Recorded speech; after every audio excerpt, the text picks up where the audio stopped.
Wave optics का अगर कोई क्वेश्चन आता है तो देर इज 50% चांस कि इस आर्टिकल पे आता है, यंग्स डबल स्लिट एक्सपेरिमेंट। और इस पे एक दो लॉन्ग क्वेश्चन भी है। वेव ऑप्टिक्स का हम लोग अभी तक दो लॉन्ग क्वेश्चन देख चुके हैं। पहला था Huygens' principle, state and explain Huygens' principle and verify law of reflection and law of refraction. दूसरा था what is interference, find the resultant intensity when two rays of intensity I1 और I2 interfere eight ए point. ठीक है ना, ये दो चीज हम लोग देखें। और कभी कभार इसके साथ साथ छोटा सा लॉन्ग क्वेश्चन 3-4 मार्क वाला आता है, 3 मार्क वाला। What you mean by constructive interference, what is the condition for constructive interference, what is the condition for destructive interference, what is the ratio of maximum intensity to minimum intensity. ऐसे करके छोटे छोटे question भी आते हैं। मतलब काफी ज्यादा क्वेश्चन इसमें से आपको मिल चुका है। ठीक है, अभी हम इस आर्टिकल को आगे बढ़ाएंगे। This is very popular known as YDAC, Young's double slit experiment. Physicist DH Young has done it. Purpose क्या था, एक्सपेरिमेंट है तो उसका एक ऑब्जेक्टिव रहता है। नॉर्मली आप कोई भी एक्सपेरिमेंट करते हैं उसका एक ऑब्जेक्टिव रहता है, एम ऑफ द एक्सपेरिमेंट रहता है, apparatus रहता है, और उसका सेटअप क्या है, कैसा है वो रहता है। फिर आपको उसमें से क्या होता है कि वर्किंग मेथड क्या है, और मेक सम कैलकुलेशंस, और जो रिजल्ट्स मिला उसमें से इन्फरेंसेस, ये सारा चीज देखना है। तो इस एक्सपेरिमेंट का मेन ऑब्जेक्टिव क्या है, मेन ऑब्जेक्टिव क्या है इस एक्सपेरिमेंट का, कि अगर आपके पास कोई एक लाइट रे है, स्टैंडर्ड लाइट रे है जिसका वेवलेंथ आपको मालूम है, और कोई आपके पास दूसरा लाइट रे है जिसका वेवलेंथ आपको मालूम नहीं है, जिसका वेवलेंथ मालूम नहीं है, तो अननोन वेवलेंथ को कैसे पता करेंगे with the knowledge of known wavelength. ये है एक ऑब्जेक्टिव। दूसरा ऑब्जेक्टिव होता है कि अगर थिन ग्लास प्लेट आपके सामने है, उसका रिफ्रैक्टिव इंडेक्स कितना है। ये एक आसान तरीका है निकालने का, how to find the refractive index of a glass plate. तो ये दो ऑब्जेक्टिव है इस एक्सपेरिमेंट का। और चलिए आगे बढ़ते हैं। ठीक है, तो चलिए आगे बढ़ते हैं। इसमें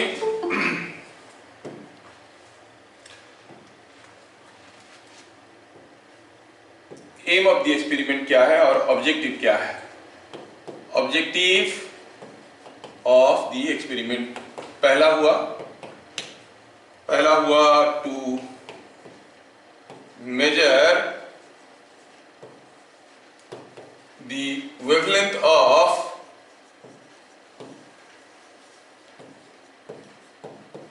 ए अननोन लाइट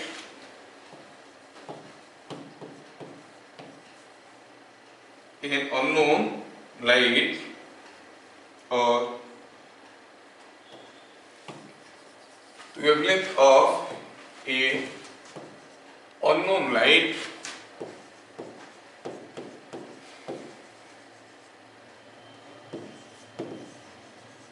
लाइट होना चाहिए, should be visible electromagnetic wave, हाँ, by comparison with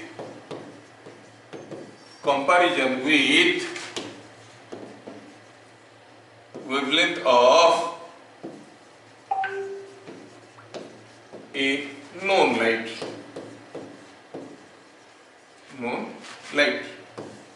जैसे कोई बॉडी का मास आप कैसे मेजर करते हो।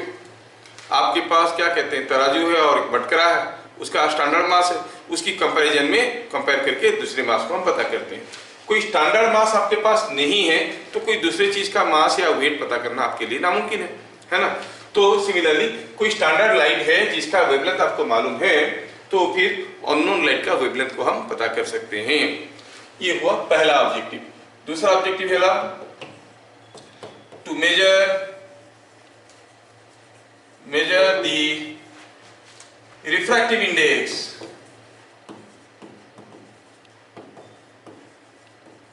of a thin glass plate, कोई भी एक ट्रांसपेरेंट मीडियम का रिफ्रैक्टिव इंडेक्स कितना है, हम ये मेथड से कर सकते हैं। तो एक्सपेरिमेंट का दो ऑब्जेक्टिव आपको बता दिया गया। Objective of the experiment is this to. Fine, how we do हम देखेंगे इसमें पॉइंट नंबर 2 में देखेंगे। Experimental setup.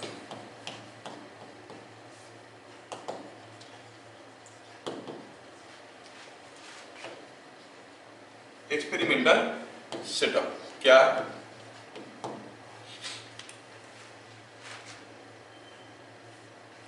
The light coming out of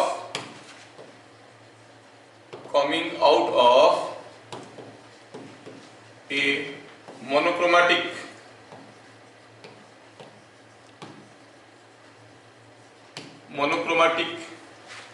the light coming out of a monochromatic and coherent source, coming out of a monochromatic and coherent source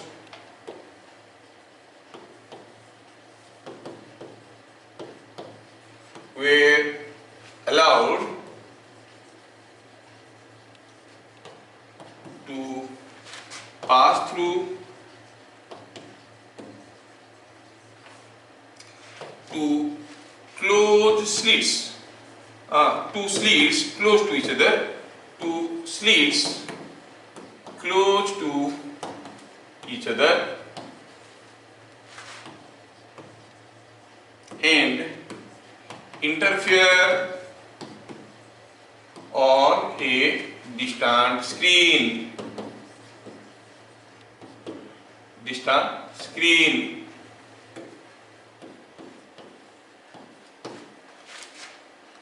The distance between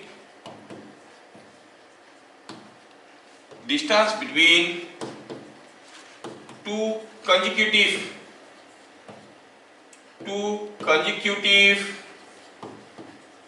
bright spots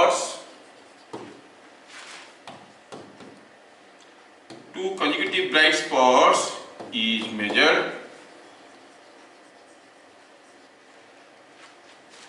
which in turn gives the expression for wavelength. बाद में पढ़ेंगे, उसको हम लोग fringe width कहते हैं। क्या है? कोई एक मोनोक्रोमेटिक कोहेरेंट सोर्स है। मोनोक्रोमेटिक कोहेरेंट सोर्स मींस जितने सारे लाइट निकल रहे हैं वो सारे के सारे लाइट सेम वेवलेंथ के होंगे। सपोज एक कैंडल इज बर्निंग, बता देता हूं, सुन लेना, 1 मार्क वाला क्वेश्चन है। एक कैंडल इज बर्निंग, तो उसमें से आप जानते हो कि अलग अलग पॉइंट में कैंडल लाइट का टेम्परेचर अलग अलग रहता है, और रेडिएशन चैप्टर में हम लोग वेन्स लॉ पढ़े हैं, अलग अलग टेम्परेचर में अलग अलग इंटेंसिटी का, अलग अलग वेवलेंथ का इंटेंसिटी मैक्सिमम होता है। तो you can not consider a candle light as a monochromatic source. हाँ, कोई सोडियम वेपर लैंप लेंगे तो हम उसको एक मोनोक्रोमेटिक सोर्स कह सकते हैं। तो कोई एक सोडियम वेपर लैंप लिए या फिर मोनोक्रोमेटिक सोर्स लिए, वहां से जो लाइट निकल के आ रहा है उसको किसी दो स्लिट के अंदर से पास करने के लिए अलाउ किया जाता है। दोनों स्लिट पास होना बहुत जरूरी है, close to each other, it is very important, देखेंगे आगे आगे। और वो दोनों स्लिट से होते हुए जाके किसी स्क्रीन पे वो लोग इंटरफेयर करते हैं। अब आप जानते हो कि इंटरफेयर करेंगे तो ब्राइट स्पॉट डार्क स्पॉट ऐसे बनेगा। दो कंसेक्यूटिव ब्राइट स्पॉट के बीच में जो डिस्टेंस है उसको निकालते हैं और उसी से हमें वेवलेंथ पता चलता है। Fine, you will see here, here is a source I have taken, call it primary source. यहां से जो लाइट रे आया, यहां पर दो स्लिट है, नाम दिया हूं मैं S1 and S2। S1 S2 और टू स्लिट का मतलब क्या है? सोचो कि एक बड़ा सा ओपाक प्लेट है, उसमें बहुत छोटे छोटे दो होल बनाया गया, 3 होल्स। ठीक है, स्लिट बहुत सारे किस्म के हो सकते हैं, स्लिट का शेप बदल जाएगा, तो how the intensity will be affected that will see later. फिलहाल तो हम कहेंगे दो छोटे छोटे होल्स है, ठीक है, छोटे छोटे 3 होल्स है, उसको आप स्लिट कह सकते हो। अब यहां से जो लाइट रे आया इस होल से होते हुए आके ये क्या कर रहा है, इस स्क्रीन पे इंटरफेयर कर रहा है हर जगह, इधर भी इधर भी इधर भी। यहां से लाइट निकल के आ रहा है, जैसे हम कहेंगे कि यहां से लाइट निकल के आ रहा है, यहाँ पे इंटरफेयर कर रहा है, यहाँ से लाइट आती है, दोनों आके यहाँ पे इंटरफेयर कर रहे हैं, यहाँ पे इंटरफेयर कर रहे हैं, हर जगह वो लोग इंटरफेयर कर रहे हैं। ठीक है, आप बोलोगे सर ये कैसा है, ये लाइट इधर से आया फिर इधर कैसे गया?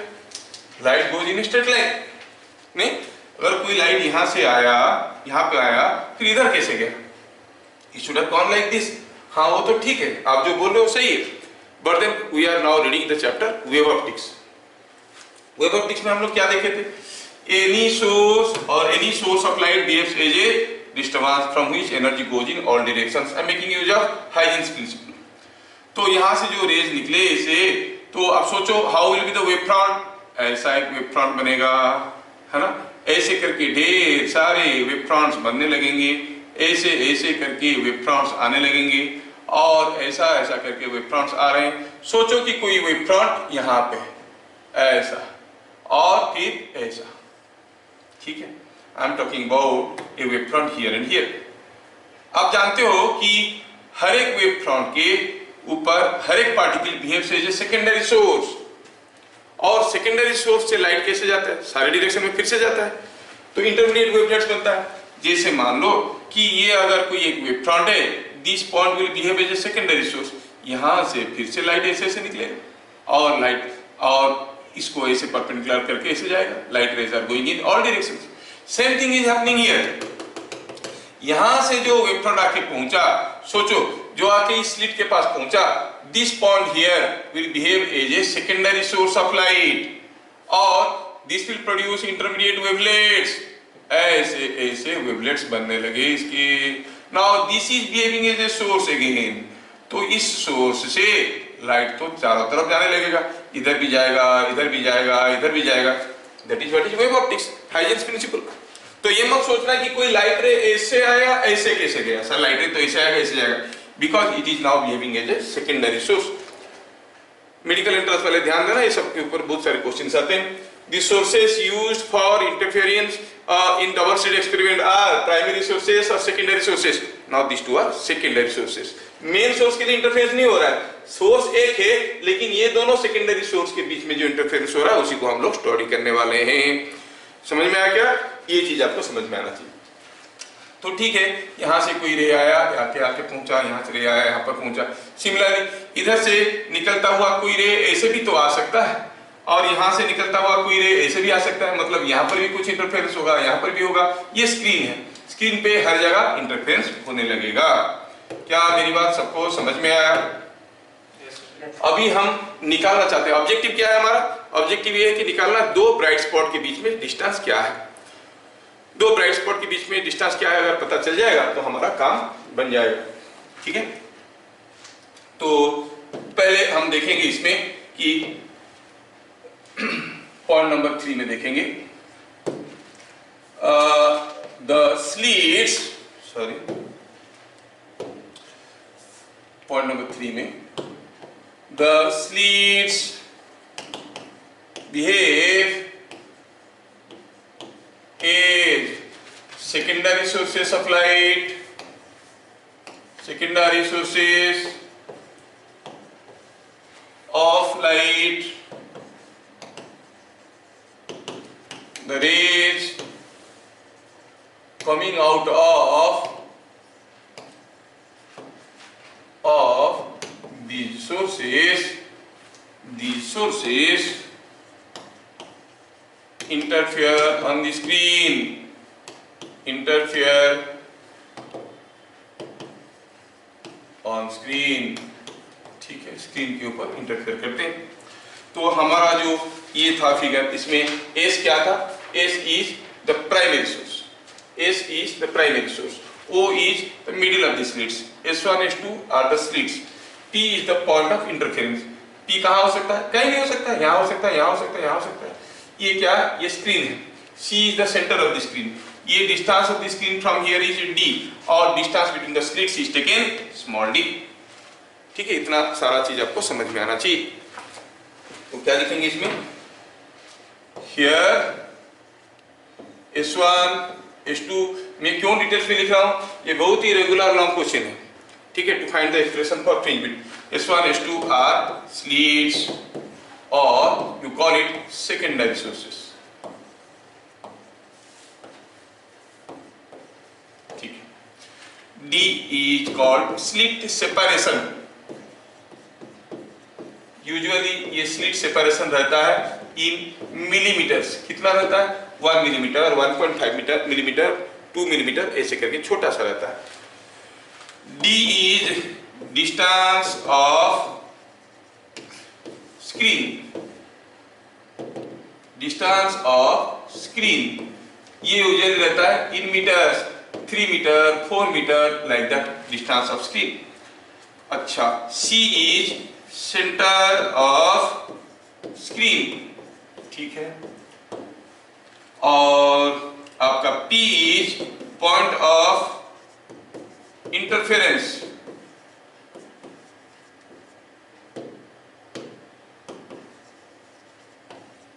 ठीक है, Y is distance of P from C in millimetre.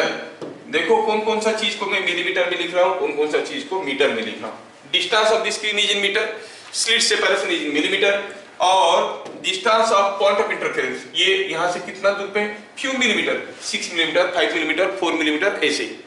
Slit separation 1.5 millimetre 2 millimetre ऐसे, इस रेंज में। ये डिस्टेंस 2 मीटर 3 मीटर 4 मीटर, समझ में आ रहा, ये सब होना बहुत जरूरी है। खैर, हम अभी देखना चाहते हैं कि स्क्रीन के ऊपर जो ब्राइट स्पॉट्स बनेंगे उनके बीच में कंजुगेटिव डिस्टेंसेस क्या है। अब इसमें पहले कुछ असम्पशंस लिखेंगे जो कि बहुत ही इंपॉर्टेंट वाला 1 मार्क क्वेश्चन है। What are the assumptions made in YDAC Young's double slit experiment? What are the assumptions? Let us point number 4, assumptions are very important। आपकी बुक में ये सारे बुक में दिया है इसका डिराइवेशन, बट मेरा वाला डिराइवेशन बुक से अलग है और इजी है। थोड़ा आप ध्यान से देखोगे तो चीजें बहुत जल्दी आपको समझ में आ जाएगी। असम्पशन क्या है? असम्पशन, assumptions made, पहला सबसे इंपॉर्टेंट असम्पशन हुआ raise coming out of slits are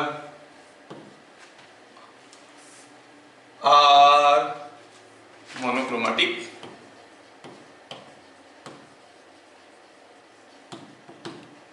with zero phase difference, zero phase difference। तो जो स्लीट से निकल के आ रहे हैं रेज वो जीरो फेज डिफरेंस में है।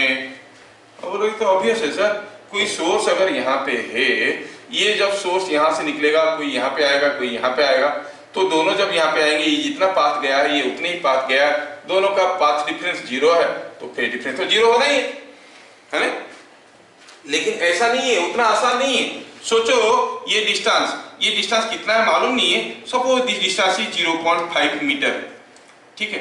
अब 0.5 मीटर पे कोई चीज रखोगे, अगर ये वाला जो डॉट है, ये थोड़ा सा ऊपर रहेगा, सोचो इवन 2-3 आर्मस्ट्रांग भी ऊपर रहेगा, ऑब्वियसली ऊपर वाला लेंथ छोटा हो जाएगा, नीचे वाला बड़ा हो जाएगा, and there will be path difference.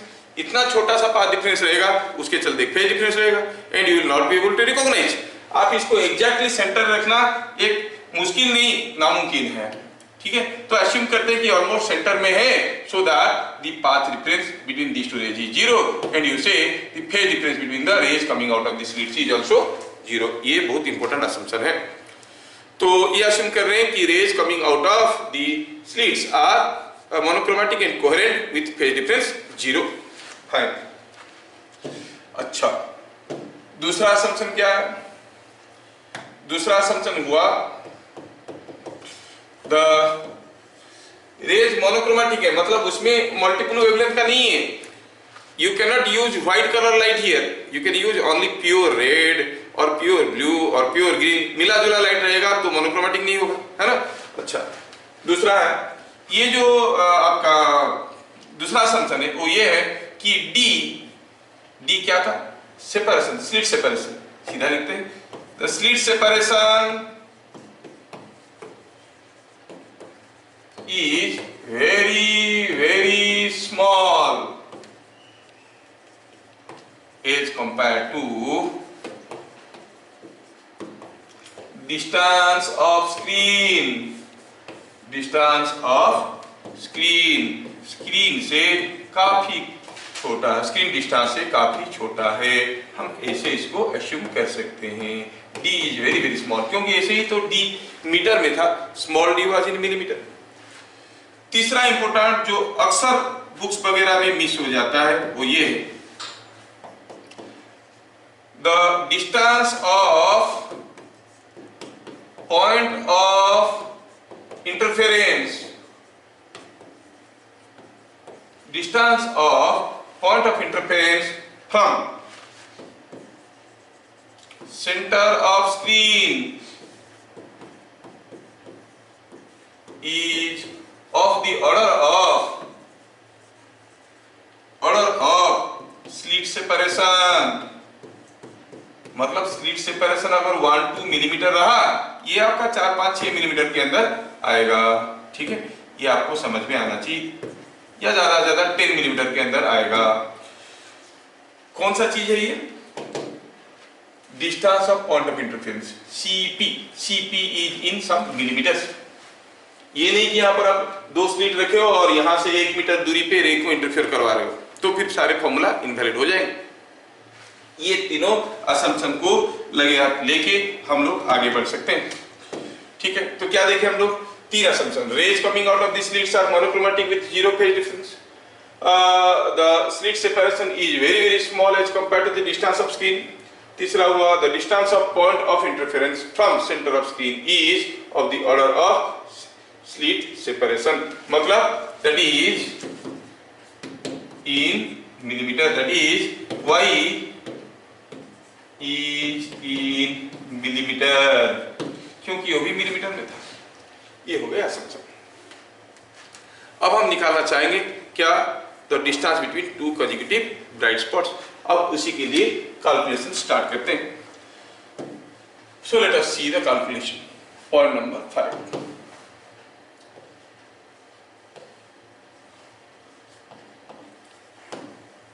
तो O is the centre of the slits, P is the point जहां पर ये इंटरफेरेंस हो रहा है, और ये डिस्टेंस काफी ज्यादा है। ये एंगल को आप थीटा मानो। लेट P इज और OP is making an angle theta with the line joining और लाइन OC को ज्वाइन करता हुआ लाइन के साथ थीटा एंगल कर रहा है। हमें P पॉइंट में इंटरफेरेंस पता करना है और देखना है कि वहां पर इंटेंसिटी क्या होगा। P पॉइंट में जब हम देखेंगे, यहाँ पर तो दोनों के बीच में फेज डिफरेंस 0 था। जब यहाँ पे आके दोनों रे पहुंचेंगे तो पहले हमें देखना पड़ेगा कि इन दोनों के बीच में पाथ डिफरेंस क्या है। पाथ डिफरेंस पता चलेगा तो फेज डिफरेंस पता चल जाएगा। अच्छा, चलो देखते हैं। As shown in figure। आप क्या कहोगे? पहले सोचो, यहाँ पे अगर ये एंगल थीटा हुआ तो ये डिस्टेंस कितना है? मान लेते हैं कि 1 मिलीमीटर। ये डिस्टेंस कितना है? 4 मीटर। सोचो 1 मिलीमीटर की गैप से आप 4 मीटर की दूरी पे कोई 2 लाइन ऐसे खींच रहे हो, ये एंगल कितना हो जाएगा? It will B very small, the angle will be very small, है ना? ये एंगल बहुत छोटा हो जाएगा। मतलब आपको कोई पूछेगा ये एंगल थीटा है, बताओ ये एंगल कितना है, अब क्या कहोगे? थीटा ही कहोगे, because they are almost parallel to each other, है कि नहीं? Because this is some millimetre, 1 और 2 मिलीमीटर, this is something like 4 metre, और यहां से जब जोड़ रहे हैं तो obviously the angle should be theta. Same इसके साथ ये सब एंगल बराबर करेंगे। ये एंगल अगर थीटा हुआ तो ये एंगल कितना हुआ भाई? 90 माइनस थीटा। अब मैं यहां से एक परपेंडिकुलर ड्रॉ किया तो ये एंगल हो गया थीटा। क्या आपको समझ में आया? है ना? तो क्या लिखेंगे यहाँ पर? बुक वाला डेरिवेशन करोगे फंस जाओगे, मेरा वाला डेरिवेशन देख लेना। As D is very very large as compared to D, therefore ये जो एंगल है S1 S2N, angle S1 S2N is also equal to theta. ठीक है, थीटा और theta and theta is very small. क्यों? क्योंकि we are locating point P close to the centre of screen. ये भी 2-3 मिलीमीटर 5 मिलीमीटर दूरी पे है। ऐसे जोड़ेंगे तो सोचो यहाँ पर 2 मिलीमीटर का या 5 मिलीमीटर का लाइन है, आप 4 मीटर दूरी से इसको जोड़ोगे तो ऑब्वियसली ये 5 मिलीमीटर है और ये 4 मीटर है, तो ये एंगल सोचो कितना हो जाएगा, काफी छोटा हो जाएगा। And theta is also very small, हो जाएगा नहीं? अच्छा, तो ये चीजें आपको समझ में आना चाहिए। तो असम्पशन देखो इनवैलिड हो जाएगा, सब कुछ गड़बड़ हो जाएगा। प्रॉपर असम्पशन हमें समझ में आ गया कि theta is also very small. और क्या मिल गया कि पाथ डिफरेंस क्या है। ये दोनों लाइन ऑलमोस्ट पैरेलल है। अगर दो लाइन पैरेलल है, ये लाइन इससे कितना बड़ा है जानने के लिए we just drop a perpendicular. यहां से एक परपेंडिकुलर ड्रॉ कर देते हैं, जो एक्स्ट्रा चीज है that is the extra length, है कि नहीं? एक एंड से एक परपेंडिकुलर ड्रॉ कर देंगे, जो एक्स्ट्रा चीज है उसको कहेंगे एक्स्ट्रा लेंथ। तो हमें क्लियरली दिख रहा है कि S1P is longer than S2P for a point above C। C से ऊपर किसी एक पॉइंट के लिए S1P is more than S2P। अगर P पॉइंट नीचे होता तो S2P would be more than S1P। समझ में आ रहा है क्या? अच्छा, तो यहां पर S1P is more than S2P। तो ठीक है, अगर ऐसा है तो कितना ज्यादा है? जितना भी ज्यादा है उसको कहेंगे पाथ डिफरेंस। तो आगे बढ़ते हैं। For the two rays meeting at P delta x, the path difference क्या है? is equal to S1P minus S2P। अब सोचो तो S1P minus S2P मतलब ये डिस्टेंस को कहेंगे हम S1P माइनस S2P का डिफरेंस। और ये डिस्टेंस कितना होगा? ये ट्रायंगल को थोड़ा ध्यान से देखिए, S1 S2N। मैं इसको ड्रॉ करता हूं, ये है S1, ये है S2 और ये ऐसे गया है। अब यहां से परपेंडिकुलर ड्रॉ किए हो उसके ऊपर, ये डिस्टेंस क्या है? D, ये है N, ये एंगल है थीटा। क्या मेरी बात आपको समझ में आ रहा है? They are approaching to the screen, somewhere they will meet. ठीक है, ये दोनों जाके किसी पॉइंट में स्क्रीन पे मिलेंगे। तो ये जो दोनों रे जा रहे हैं उनके बीच में पाथ डिफरेंस क्या हुआ? S2N। तो आप कहोगे that is equal to S2 into N। अगर ये डिस्टेंस D है, ये 90 डिग्री है, क्या कोई मुझे बताएगा in terms of D and theta, what is S2N? D sin theta। Obvious है D sin theta, so it is equal to D sin theta. हाँ, इसका मतलब स्क्रीन पे किसी पॉइंट पे पहुंचते हुए दोनों रे का अगर हमें एंगल पाथ डिफरेंस पता करना है तो हमारे पास फॉर्मूला सीधा आ गया D sin थीटा, जिसमें D is A known quantity for us, दो स्लिट के बीच में डिस्टेंस। लेकिन सोचो तो ऐसे हम पाथ डिफरेंस निकाल सकते हैं क्या? नहीं निकाल सकते, क्योंकि ये distance is in some few millimetre, सिर्फ 4 मिलीमीटर 5 मिलीमीटर, और ये कुछ 4 मीटर। यहां से किसी एक पॉइंट को जोड़ना है और कितना एंगल वो कर रहा है उसको मेजर करना है। It is not very easy to get the angle measured accurately. तो using the formula D sin theta is equal to delta x, it is difficult on our part to find out the path difference at point P। तो कुछ और भी करते हैं, चलिए वापस चलते हैं और देखते हैं। ये एंगल थीटा था। आप अगर OCP ट्रायंगल को देखोगे, what you say about y and d, y by d को क्या कहोगे आप? tan theta. y by d will be tan theta. तो tan theta is y by d। Bar insist कर रहा हूं, my method of solving is much easier. आपको समझने में थोड़ा दिक्कत हो रहा होगा, थोड़ा सा लिखना पड़ेगा। बुक में देखोगे पूरा कॉम्प्लिकेटेड करके रखा है, ठीक है? तो इसमें y by d इज tan थीटा। तो हम कहेंगे in OCP triangle tan theta is equal to y by capital D। हाँ, समझ में आया? As theta is very small, आप कह सकते हो कि आपका जो साइन थीटा है और जो tan थीटा है दे आर ऑल सेम। आपको हो गए साइन थीटा और tan theta is equal to sine theta, और दोनों का वैल्यू क्या होता है? थीटा होता है। For small values of theta cos theta होता है 1, साइन थीटा होता है थीटा, तो टान थीटा भी होगा थीटा। टान थीटा क्या हो गया? y by D. Sine theta क्या हो गया? साइन थीटा हो गया delta x by D. Yes, ये हमें कुछ कॉम्पैक्ट फॉर्मूला दे रहा है। Delta x is equal to Y D by D. Yes, from the centre of the screen at any distance y, what is the path difference? Y D by D. नहीं, क्योंकि small d is a measurable quantity, 2-3 millimetre का होगा, वो हमें मालूम है। Capital D is distance of the screen, ये भी हमें मालूम है। नहीं, तो किसी भी एक पॉइंट पे, स्क्रीन पे कोई एक पॉइंट यहां से 6 मिलीमीटर दूरी पे है, वहां पर दोनों रे के बीच में पाथ डिफरेंस क्या है? ज्यादा दिमाग लगाने की जरूरत नहीं है। Path difference is Y D by D. This is the path difference between the rays. क्या यहां तक की बातें सबको समझ में आ रहा है?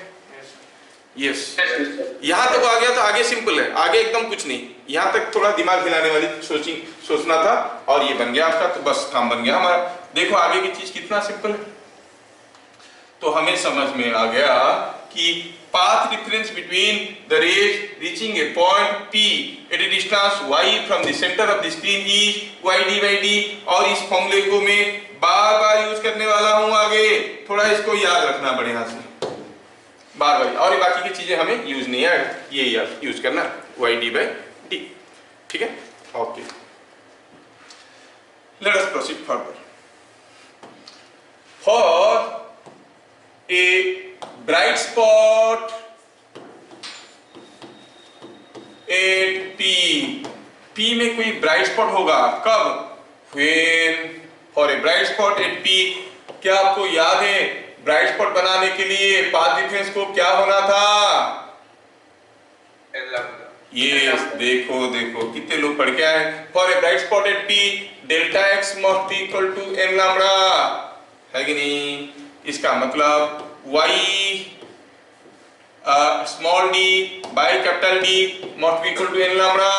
अब n का वैल्यू क्या है? 0, 1, 2 ऐसे बताए थे, डालो तो ये कितना हो गया? वाई डी बाई डी, और y इज equal to n lambda capital D by small d। हुआ क्या? n का वैल्यू 0, 1, 2, 3, 4 डालो तो क्या मिलेगा? ये 0, 1 डालो तो लैम्डा d बाई डी, 2 डालो तो 2 लैम्डा d बाई डी। कितना सिंपल है, 3 लैम्डा d बाई डी। मतलब सेंटर से ये सारे डिस्टेंस में आपको ब्राइट स्पॉट मिलने वाले हैं। सेंटर से ये सारे डिस्टेंस में आपको ब्राइट स्पॉट मिलने वाले हैं। नहीं, चलिए देखते हैं। For a dark spot at P, for a dark spot at P, for a dark spot at P, P में एक डार्क स्पॉट बनाने के लिए डेल्टा x must be how much? याद है क्या? 2n + 1 लैम्डा बाई 2 और multiple of lambda by 2, 2n + 1। बढ़िया है, आप लोग याद रख के आते हो, बहुत बढ़िया। और डेल्टा x का वैल्यू तो हमें मालूम है, y small d by capital D, y small d by capital D। और ये हो गया n का वैल्यू तो 0, 1, 2 ऐसे था, 0 डालो तो हो गया लैम्डा बाई 2, और ये हो गया 3 लैम्डा बाई 2, और ये हो गया 5 lambda by 2 and so on. तो what are the distances from centre at which a dark spot will be formed? Lambda d by 2d, है ना? 3 lambda d by 2d, 5 lambda d by 2d and so on. तो centre से ये सारे distance में आपको मिलेगा dark spots, centre से ये सारे डिस्टेंस में आपको मिलेंगे ब्राइट स्पॉट्स। ठीक है, तो पहला लॉन्ग क्वेश्चन को यहाँ पे खत्म कर देते हैं। पहला लॉन्ग क्वेश्चन क्या है? Derive an expression for fringe width. तो फ्रिंज विड्थ क्या है? What is fringe width? You right the distance between और minimum distance between two consecutive two consecutive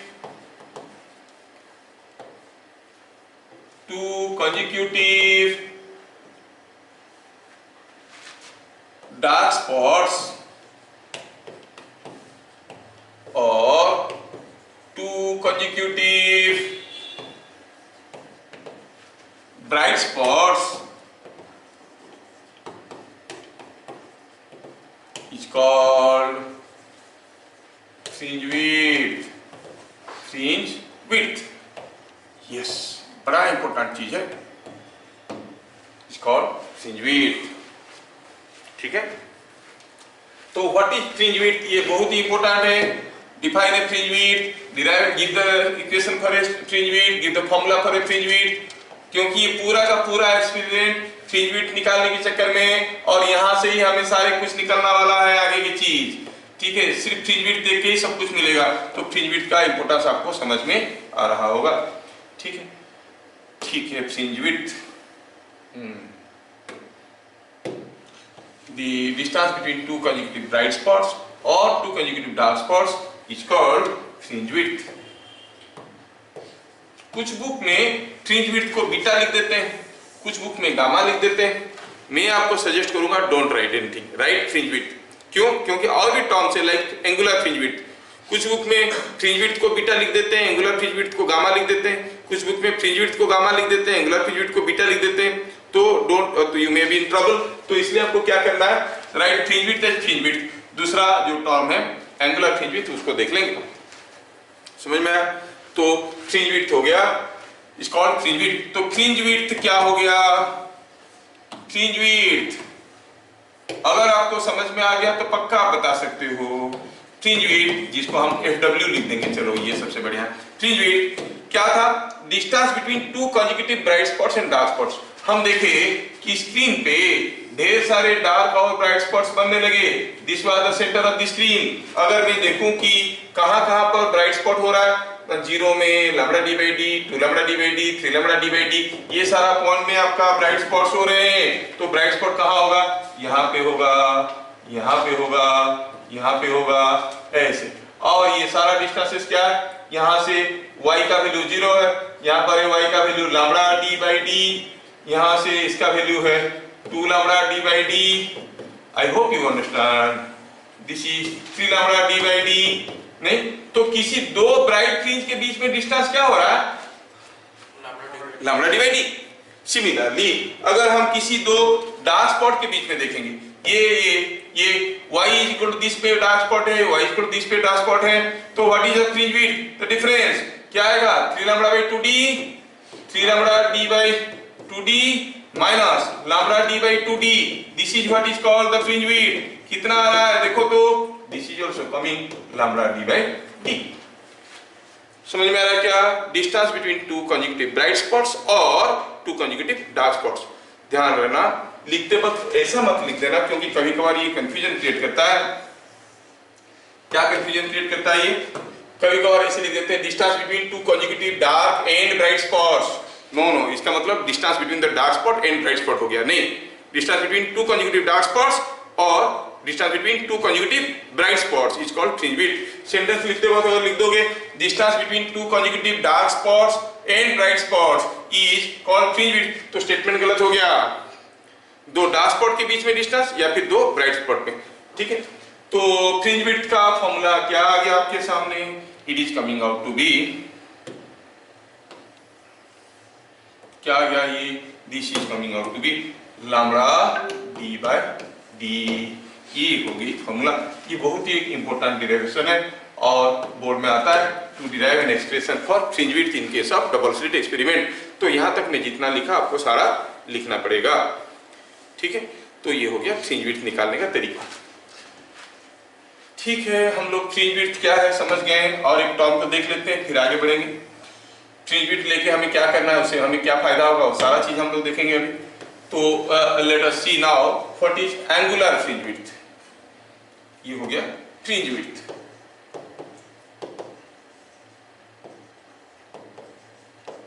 ये हो गया फ्रिंज विड्थ। अभी हमें देखना है what is angular fringe width. ठीक है, अब देखना है what is angular fringe width.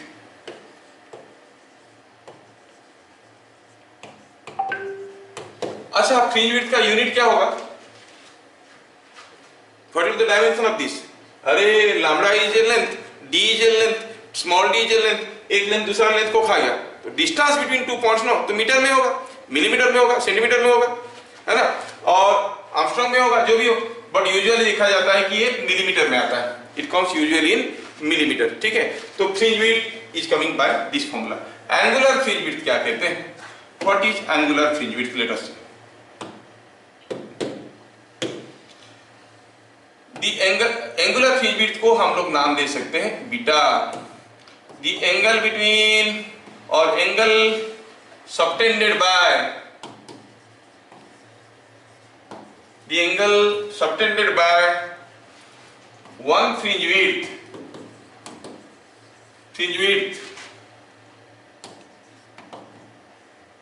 one fringe width at center of slits is called angular fringe width। ये जो फॉर्मूला निकलेगा उसके ऊपर डायरेक्ट क्वेश्चन आते हैं। Calculate the angular fringe width, ठीक है। क्या है ये? It is angle subtended. क्या बता सकते हो क्या आएगा unit? Unit will be in radiance, ठीक है। रेडियन में क्यों सर, डिग्री में क्यों नहीं आएगा? ओहो, यहाँ पे एक बड़ा घोटाला। डिग्री में क्यों नहीं आएगा, रेडियन में क्यों आएगा एंगल? चलो वापस चलते हैं और थोड़ा देखते हैं। यहाँ पर हम लोग साइन थीटा को थीटा ले लिए थे। Sine theta for small values of theta, sine theta equal theta, फिर theta is in radians, not in degrees. Sine 1 degree is not 1, है ना, but sine 1/360 radians, 1/180 radians is equal to 1/180। समझ में आ रहा? Remember this is only when theta is in radians. तो radian में लेके ही कर रहे हैं, इसलिए जो आंसर आएगा वो रेडियन में आएगा। फाइन, तो हम लोग बात कर लिए यहाँ पे एंगुलर फ्रिंज विड्थ। तो चलो निकालते हैं एंगुलर फ्रिंज विड्थ क्या है। यहाँ पे हो गया हमारा स्क्रीन, ये हो गया सेंटर ऑफ द स्क्रीन, ये हो गया सेंटर ऑफ द स्लिट्स ओ, और ये ओ जो है मान लो कि ये एक फ्रिंज विड्थ है, मतलब ये डिस्टेंस कितना है? Lambda D by D. ये डिस्टेंस है लैम्बडा डी बाय डी। अगर ये distance lambda D by D है तो ये लैम्बडा डी बाई डी वाला जो फ्रिंज विड्थ है वो सेंटर पे क्या एंगल बना रहे हैं हमें मालूम करना है। What is the angle made by the complete fringe width here eight the centre, और उस एंगल को हम कहेंगे बीटा। तो आप क्या कहोगे here? What is tan beta? tan beta क्या है? tan beta is nothing but this by this. ये पूरा लेंथ कितना है, किसको याद है? O to C क्या है? Capital D, distance of the screen. Yes, तो ये कितना हो जाएगा? Lambda D by D divided by capital D. थोड़ा मार्कआउट करो तो क्या मिलेगा? Lambda by D.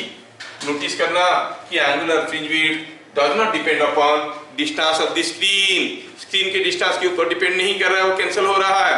लेकिन हमें एंगुलर फ्रिंज विड्थ किसको कहते हैं? tan बीटा को नहीं, बीटा को कहते हैं। हमें tan बीटा मिला है, बीटा कैसे मिलेगा? ये जो फ्रिंज विड्थ है ये काफी छोटा है ना, और ये d काफी बड़ा है, तो फ्रिंज विड्थ अगर काफी छोटा है obviously beta must be very small. Beta is very small, तो आप कहोगे कि tan beta is equal to beta is equal to lambda by d. तो angular fringe width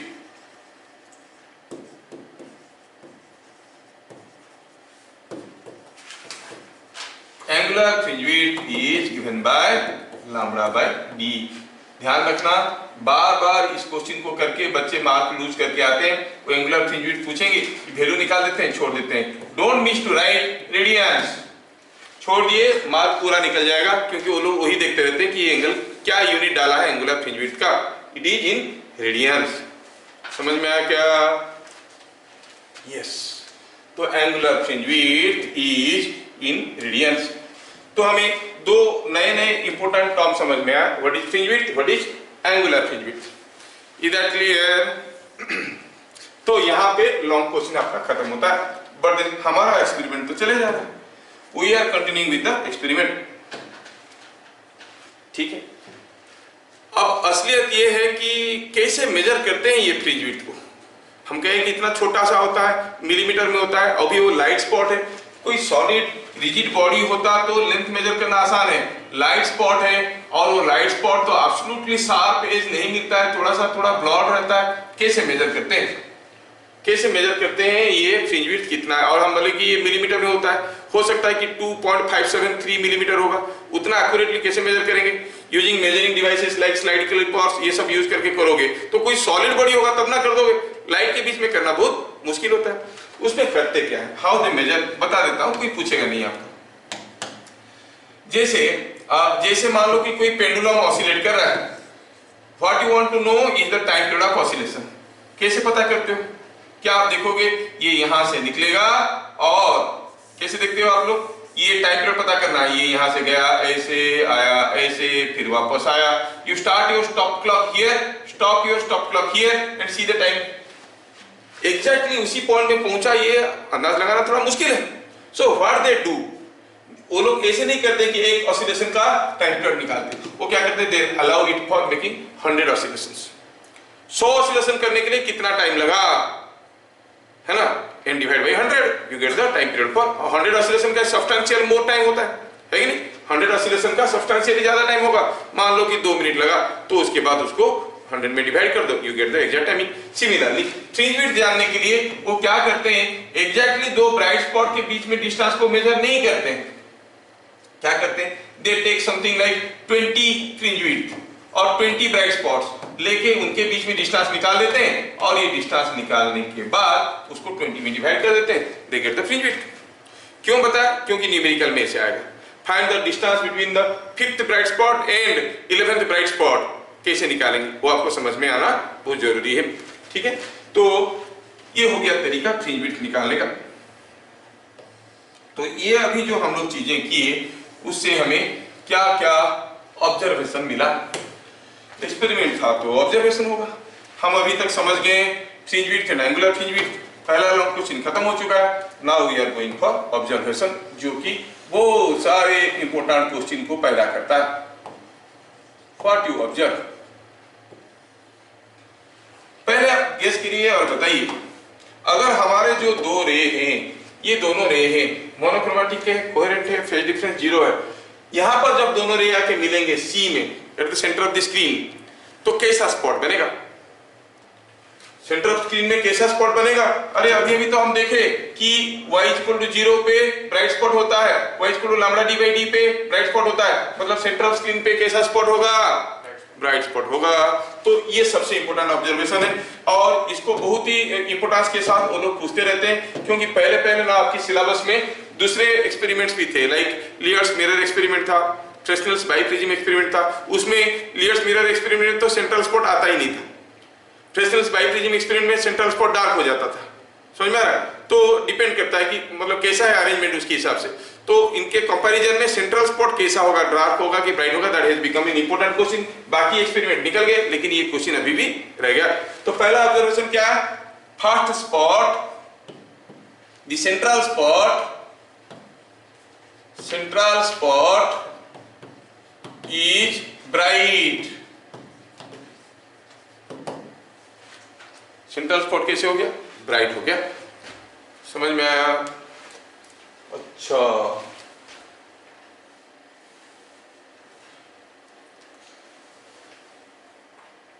point number 2, अब जो आपका स्क्रीन था, ये था स्क्रीन, ये था उसका सेंट्रल स्पॉट। ठीक है, तो मैं क्या करता हूं कि जो सेंट्रल स्पॉट था, सेंट्रल स्पॉट सी में था, फिर दूसरा ब्राइट स्पॉट कहां था? यहां पर एक ब्राइट स्पॉट बन रहा है, उस ब्राइट स्पॉट को आप नाम दे रहे हो क्या? B0, central spot B0। फिर यहाँ पर λd/d डिस्टेंस में एक ब्राइट स्पॉट होगा, कॉल इट B1।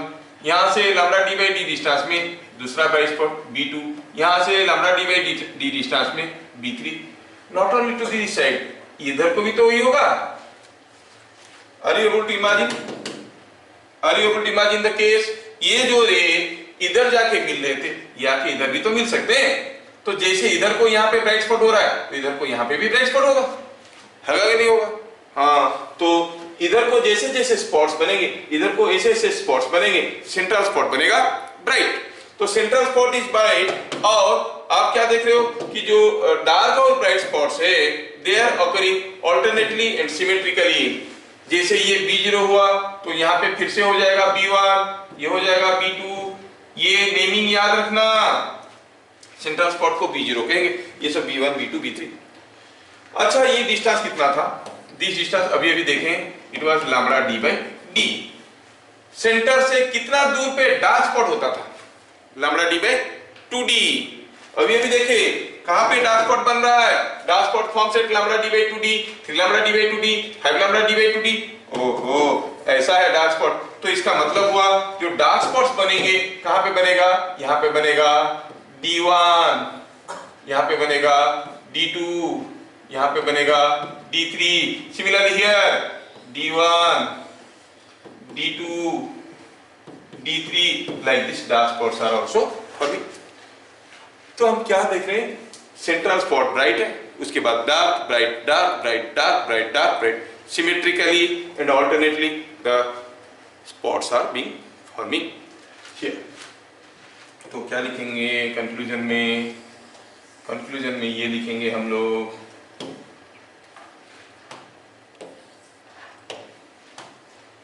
क्या लिखेंगे हम लोग यहाँ पे? Dark and bright spots occur alternately and symmetrically on the screen.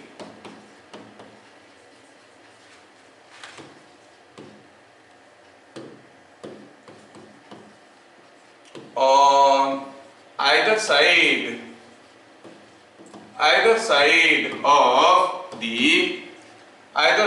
of the center of the screen. Dark और ब्राइट स्पॉट्स ऐसे आते हैं। ये जो B0 ना, उसको सेंट्रल ब्राइट स्पॉट कहते हैं, B1 को कहते हैं फर्स्ट ऑर्डर ब्राइट स्पॉट। इतना ज्यादा डिटेल्स में नहीं लिखेंगे। First order bright spot, second order bright spot, third order bright spot, ये first order, second order, third order. D1 first order dark spot, D2 second order dark spot. समझ में आया क्या? तो वो पूछेंगे आपको कि what is the distance between the second order dark spot on one side of the centre and fifth order bright spot on the other side of the centre. तो उनके बीच में डिस्टेंस पता करना है। तो you must be able to recognise किसकी बात कर रहा है। समझ में आया? तो ये हम देख लिए, dark and bright spots occur alternately and symmetrically on screen on either side of the center of the screen। हाँ, ये भी एक ऑब्जर्वेशन हमारे पास आया। ठीक है, और क्या ऑब्जर्वेशन आ गया? जो ऑब्जर्वेशन आ गया उसको थोड़ा यहाँ पे लिख देते हैं। ऑब्जर्वेशन ये आया, distance between to consecutive bright spots is equal to distance between two consecutive bright spots. Two consecutive bright spots. Yes, yes, yes. थोड़ा सा हाँ. Bright spots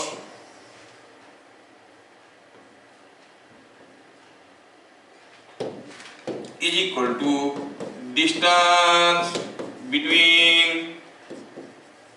two consecutive dark spots. दो ब्राइट स्पॉट के बीच में, पास के bright spot के बीच में distance, दो डार्क स्पॉट के बीच में डिस्टेंस बराबर है, is called fringe width. Fringe width कितना था? Lambda D by D. Formula तो रट के याद रखना पड़ेगा, lambda D by D. You will get direct questions on lambda d by d, will give you all values and find out the fringe width। Lambda दिया रहेगा, D दिया रहेगा, स्मॉल डी दिया रहेगा, find the fringe width. Direct question और पक्का आएगा, सोच लो, क्योंकि इतना छोटा सा पोर्शन के ऊपर टेस्ट होगा अभी सेकंड सेमेस्टर, तो ये पक्का यहाँ पे आपको मिलने वाला है क्वेश्चन। क्या ये बात सबको समझ में आ रहा है? यस। तो ये हो गया आपका ब्राइट स्पॉट, डार्क स्पॉट, ये सारा चीज हम लोग अभी देख लिए लैम्बडा डी बाई डी। क्या आप मुझे बता सकते हो what is the distance between two consecutive bright and dark spot? एक ब्राइट स्पॉट और एक डार्क स्पॉट के बीच में डिस्टेंस कितना है? Lambda D by, yes yes yes, वो भी ऑब्जर्वेशन है। क्यों लिख रहे हैं? क्योंकि सारे क्वेश्चन में आते हैं distance between A bright spot and nearest dark spot is lambda d by 2d। ठीक, बहुत इंपॉर्टेंट है। Variation of intensity on screen, ये ड्रॉ करने के लिए आता है।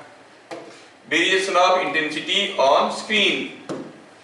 आप जानते हो कि जो मैक्सिमम इंटेंसिटी होता है वो that is given by root over of I1 plus root over of I2 का स्क्वायर। जो मिनिमम इंटेंसिटी होता है that is root over of I1 minus root over of I2 का स्क्वायर। ये हम लोग पहले से जानते हैं, हमारी जानकारी में इतनी सारा चीज है। हमें अभी प्लॉट करना है कि स्क्रीन के ऊपर इंटेंसिटी का वेरिएशन कैसे होगा। बहुत इंपॉर्टेंट है, थोड़ा ध्यान से देख लेना। से हियर इज द स्क्रीन, ये हो गया आपका। जस्ट ए मिनट, थोड़ा मैं इसको स्पेस बनाना चाहता हूं ताकि मैं आपको क्लियरली दिखा पाऊं इसको। यस,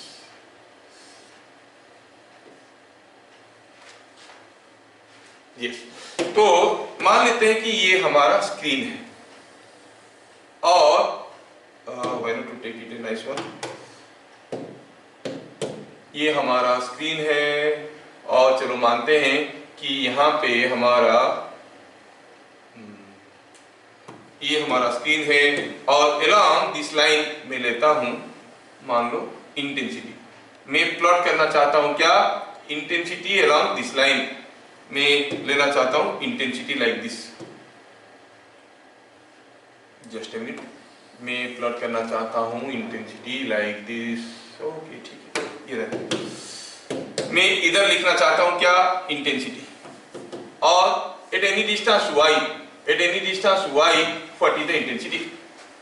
अच्छा, जब y 0 था मतलब आप यहां पे थे, intensity was maximum, intensity was maximum. दोनों स्लिट से जो रे निकल के आ रहे हैं that will decide the intensity.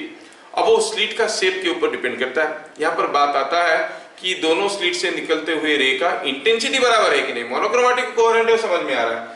अब अगर वो जो होल्स बने हैं वो होल सर्कुलर है कि रेक्टेंगुलर है, ठीक है, accordingly the intensity will be affected. अगर हम कहेंगे कि दोनों स्लिट से निकलते हुए इंटेंसिटी बराबर है, कब बराबर नहीं होंगे इसके बाद ही देख लेंगे, that is a special case. अगर सर्कुलर है तो क्या होगा, किसके ऊपर डिपेंड करेगा इंटेंसिटी, और नहीं है तो किसके ऊपर डिपेंड करेगा। एक बार जेई में आया, कभी नहीं आया ज्यादा, एक बार आया, डिस्कशन कर लेंगे। हाँ, तो बात कर रहे थे कि अगर दोनों जो रे का इंटेंसिटी बराबर है तो मैक्सिमम इंटेंसिटी तो कुछ आएगा, आई प्लस आई का रूट ओवर होता है 4i, ये आएगा। लेकिन मिनिमम इंटेंसिटी क्या आएगा? 0 आएगा कि नहीं आएगा? तो आप जानते हो कि यहाँ पे आपका जो डार्क स्पॉट है कहाँ पे? यहाँ पे है लैम्बडा डी में, डी में। यहाँ पे एक डार्क स्पॉट है, यहाँ पे एक ब्राइट स्पॉट है, यहाँ पे एक डार्क स्पॉट है, यहाँ पे एक ब्राइट स्पॉट है। क्या क्या गैप में है? लैम्बडा डी में, 2d में। Same thing is happening here also. Dark spot, ये ब्राइट स्पॉट, ये डार्क स्पॉट, ये bright spot, and like this. तो at the bright spot intensity is going to be 4i, at the dark spot intensity is going to be 0, अगर दोनों का intensity बराबर है। तो क्या करेंगे हम? प्लॉट करके देखेंगे how it is looking. Here intensity is maximum और फिर जैसे जैसे जाओगे घटते घटते 0 हो जाएगा, फिर बढ़ते बढ़ते मैक्सिमम होगा, कितना होगा? 4i। आपको होगी इंटेंसिटी फिर से बन गया 4i, है ना, और फिर से घटते घटते बन गया 0, फिर बढ़ते बढ़ते बढ़ते बढ़ते यहाँ पर आते आते हो गया 4i, अगेन होता है हो जाएगा 0, लाइक दिस। ये प्लॉटिंग बहुत इंपॉर्टेंट है। अभी तो डिफ्रैक्शन नहीं है, नहीं तो डिफ्रैक्शन में आता था plot the variation of intensity in case of diffraction as in case of interference. उस केस में क्या होता था, इंटेंसिटी का वेरिएशन ऐसा था, छोटा हो जाता था ऐसे। इस केस में ये बराबर इंटेंसिटी का आएंगे। क्यों ऐसे आएंगे वो हम देखेंगे, वहां पर ऐसे क्यों होता है वो भी देखेंगे। तो हम देख रहे हैं कि इंटेंसिटी का वेरिएशन ऐसे हो रहा है। This is representing A bright spot, ये एक ब्राइट स्पॉट को, ये डार्क स्पॉट को रिप्रेजेंट कर रहा है, ये एक ब्राइट स्पॉट को रिप्रेजेंट कर रहा है। At different distances, the intensity variation is clearly seen. क्या मेरी बात सबको समझ में आ रहा है? ऐसा कब होगा? ऐसा तब होगा जब दोनों का इंटेंसिटी बराबर है। जब दोनों का इंटेंसिटी बराबर है तभी होगा, नहीं तो नहीं होगा। ये से कब होगा? When I1 is equal to I2. I1 and I2 are the intensities of coming out of the two slits. अगर I1 I2 बराबर नहीं है तो क्या होगा? ब्राइट स्पॉट में कुछ तो इंटेंसिटी होगा, डार्क स्पॉट में इंटेंसिटी जीरो नहीं होगा, because root I1 minus root I2 will not be zero, है कि नहीं? तो क्या होगा?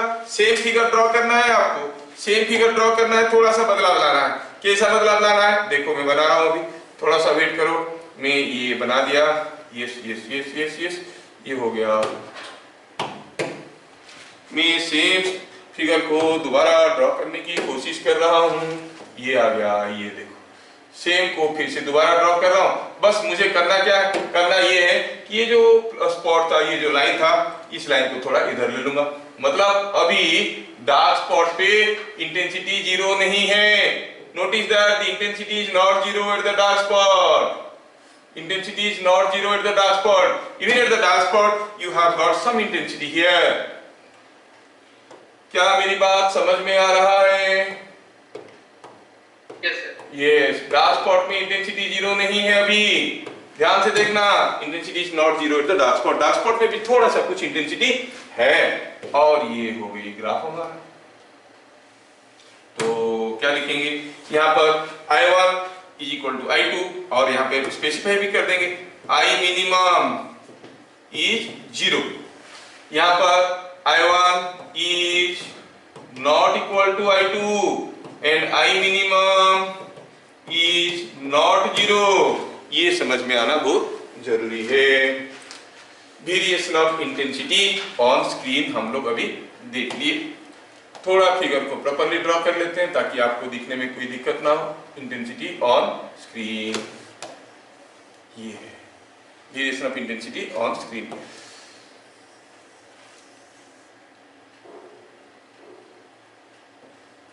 तो व्हाट वी ऑब्जर्व हियर, अगर इंटेंसिटी का वो अक्सर पूछेंगे, plot the variation of intensity on the screen when the rays coming out of the slits are of equal intensity और अनइक्वल इंटेंसिटी। आपको खाली ये फिगर ड्रॉ करके छोड़ना है।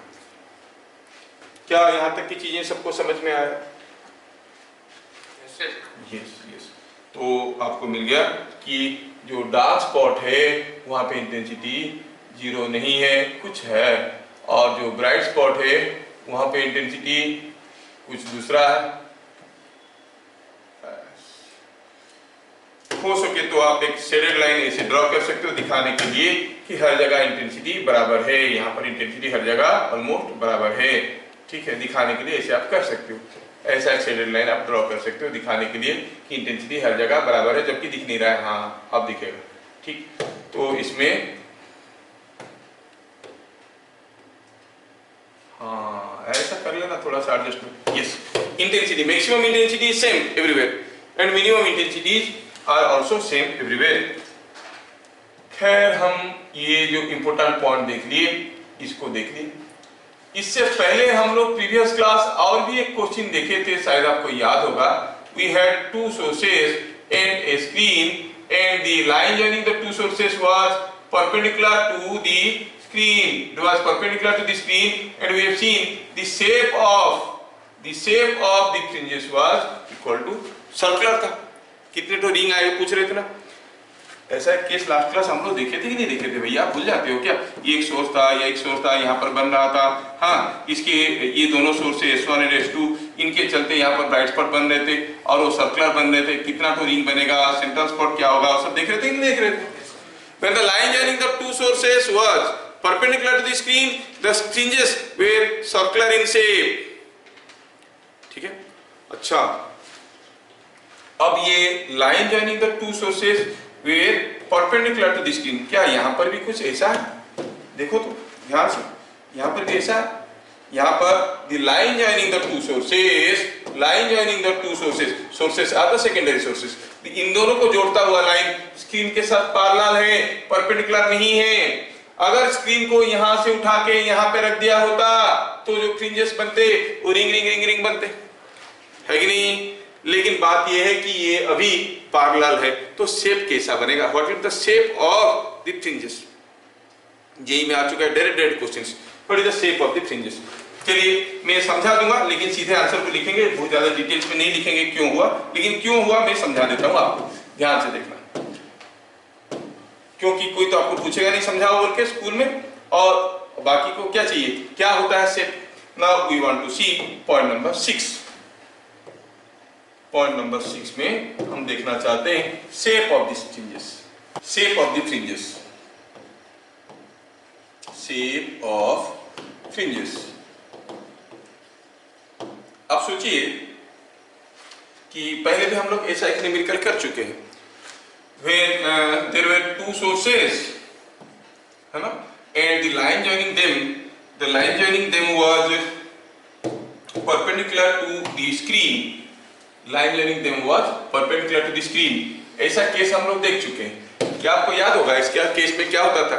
Shape of the fringes were circular rings, है ना, देखे थे, क्योंकि इन दोनों के लिए जहां यहाँ पर अगर ब्राइट स्पॉट हुआ तो फिर यहाँ पर भी ब्राइट स्पॉट होता था, है ना, यहाँ पर भी ब्राइट स्पॉट होता था, और ये पूरा स्क्रीन तो 3D में इमेजिन करो, स्क्रीन है तो सारा ब्राइट स्पॉट मिलके एक रिंग शेप का बनता था। लेकिन हमारा केस अब कुछ अलग है, ध्यान से देखो। ये केस में क्या था? The line joining the two sources was perpendicular to the screen, ये एंगल 90 डिग्री था। लेकिन हमारा केस अलग है, ये एंगल 90 डिग्री था, तब ये सर्कुलर बनता था। अब हम बात कर रहे हैं हमारे डबल स्लिट एक्सपेरिमेंट में क्या होगा। डबल स्लिट एक्सपेरिमेंट में हुआ क्या? Here is a screen, here are the two slits, यहां से निकलता हुआ रे इसके ऊपर इंटरफेयर कर रहे हैं। अब देखो यहाँ पे कोई रे आया, यहाँ पे कोई रे आया, दोनों मिले गुल खिले, कोई एक स्पॉट यहाँ पे बना। सपोज यहाँ पे एक ब्राइट स्पॉट बना, तो इस पॉइंट पे दोनों रे के बीच में जो पाथ डिफरेंस है, उस पाथ डिफरेंस को करेस्पॉन्ड करके एक फेज डिफरेंस होगा, उस फेज डिफरेंस को करेस्पॉन्ड करके यहाँ पर इंटेंसिटी होगा। तो इसका मतलब यहाँ पर जैसा स्पॉट बना है, हर उस जगह पर ऐसा स्पॉट बनेगा जहां जहां पर पाथ डिफरेंस इनके जैसे रहेगा। मान लो कि ये दोनों रे के बीच में पाथ डिफरेंसेस, समझाने के लिए बोल देते हैं कि 2 मीटर, ठीक है, 2 metre is the path difference होता है, यहाँ आर्मस्ट्रांग में होता है, ठीक है, तो ये 2 मीटर है। तो जहां जहां पर on the screen path difference 2 metre होगा, वहीं वहीं पर वैसा ही स्पॉट बनेगा। इसका मतलब ये स्पॉट जो बनेगा वो सारा पॉट को जोड़ेंगे तो एक शेप मिलेगा फ्रिंज का।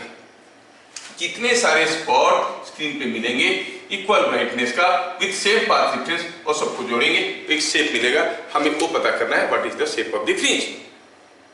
हम कहेंगे यहाँ पर शेप ऑफ द फ्रिंज क्या होगा, तो ऐसे इसको लिखने के लिए हम लोग ऐसे कर सकते हैं कि हर एक जो पॉइंट होगा, जो शेप बनेगा, जो फ्रिंज का बनेगा शेप, उस शेप के ऊपर हर एक जो पॉइंट होंगे, हर एक जो पॉइंट होंगे, हर एक पॉइंट में पाथ डिफरेंस बराबर होगा।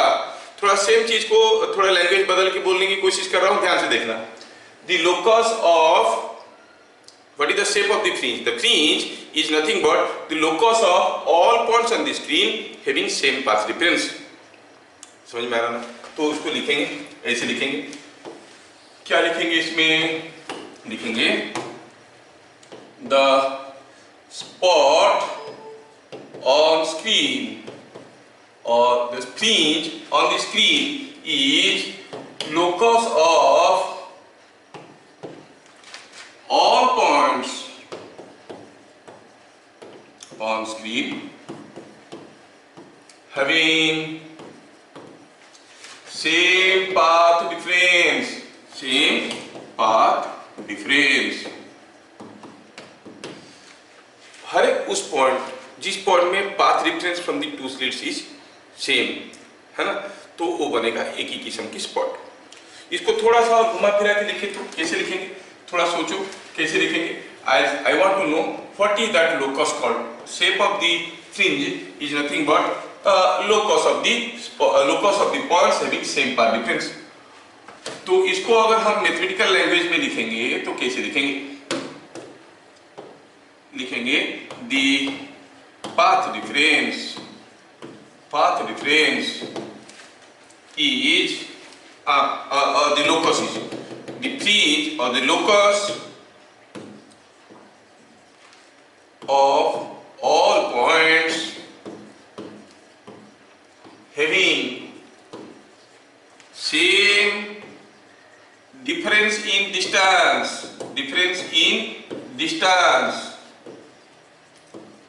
from two fixed points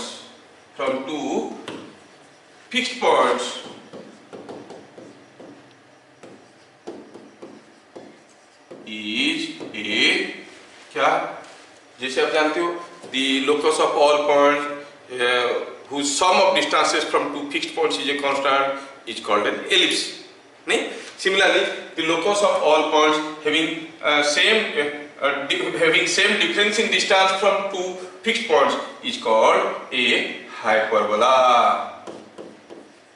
ये याद रखना, बन गया हाइपरबोला। तो जो फ्रिज बनेगा वो कौन सा शेप का बनेगा? हाइपरबोला। क्यों? क्योंकि फ्रिज के ऊपर जितने सारे पॉइंट रहेंगे, स्पॉट के ऊपर जितने सारे पॉइंट रहेंगे, सबका पाथ डिफरेंस बराबर है, मतलब the difference in their distance from the two slits is same, so the locus is a hyperbola. इसका मतलब हुआ कि अगर आप ये जो स्क्रीन पे जो फ्रिंजेस बन रहे हैं, जैसे मान लो कि ये दो स्लिट है, यहाँ पर स्क्रीन है, अब इधर से देख रहे हो तो कैसे दिखेगा कैसे? ये हो गया स्क्रीन, ये स्क्रीन के ऊपर आपको मिलेगा सेंट्रल ब्राइट स्पॉट, कुछ ऐसा सेंट्रल ब्राइट स्पॉट स्ट्रेट मिलेगा, बाकी सारे ऐसे टेढ़े मिलेंगे लाइक एन हाइपरबोला की तरह ऐसे मिलेंगे, ठीक है।